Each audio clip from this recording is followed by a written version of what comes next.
ሰላም ጤና ይስጥልኝ። ባለፈው ቪዲዮ ስለ 4000 ሰዓት አሞላት አይተናል። ዛሬ ደግሞ በክፍል 2 የምናየው ቪዲዮ ከለቀቃችሁ በኋላ ምንም እይታ ወይም ቪውስ እንደማይመጣ እና ዩቲዩብ ቪዲዮአችሁን ለብዙ ሰው እንዲያሳይ ወይም ደግሞ ሰጀስት እንዲያደርግ የምታደርጉትን ሚስጥር ነው ዛሬ የምነግራችሁ እና ይህን ዘዴ ካወቃችሁ አንድ ቪዲዮ ላይ መቆም ያበቃል። ቀጥታ ወደ ነጥብ። አንደኛው የሲቲአር ሚስጥር። አንደኛው ነጥብ ሲቲአር ወይም ክሊክ ስሮ ሬት ይባላል።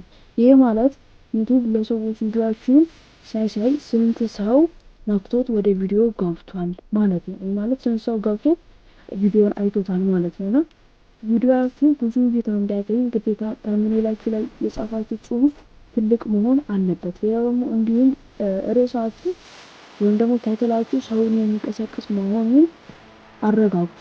ማለት ሰዎች የእናንተን ቪዲዮ ካልተጫናችሁት ዩቲዩብ ቪዲዮውን ያቆመዋል ወይም ደግሞ ለሰዎች ሰጀስት ማድረግ ይተዋል ማለት ነው። ሁለተኛው ደረጃ ደግሞ ታግ እና ዲስክሪፕሽን ወይም ደግሞ ታግስ ኤንድ ኤስኢኦ ይባላል። ይህ ሁለተኛው ነጥብ ቪዲዮአችሁ ሰርች ውስጥ ማስገባት ነው። ማለት በቪዲዮአችሁ ዲስክሪፕሽን ውስጥ ቢያንስ 3 አንቀጽ ስለ ቪዲዮ ጻፉ። ማለት ቪዲዮአችሁ ስለምን እንደሚያወራ ዲስክሪፕሽን ላይ መጻፍ ማለት ነው። 3 አንቀጽ ቢያንስ ማለት ነው። ሌላው ደግሞ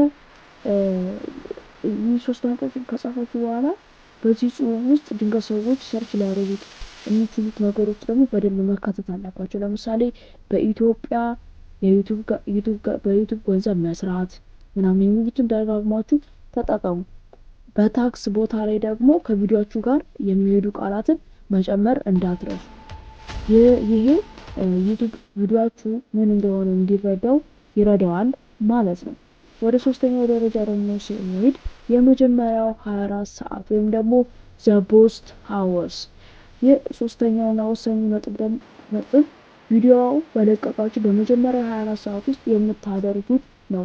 ማለት ቪዲዮውን እንደለቀቃችሁ በቴሌግራም፣ በፌስቡክ እና ለጓደኞቻችሁ በመላክ እይታ እንዲጀምር አድርጉ። ዩቲዩብ በመጀመሪያዎቹ ሰዓታት ብዙ ሰው ሲያየው ምን ብሎ ያስባል? ይሄ ቪዲዮ ጥሩ ነው ብሎ ለብዙ ሺህ ሰዎች በራሱ ጊዜ ማሳየት ይጀምራል ማለት ነው።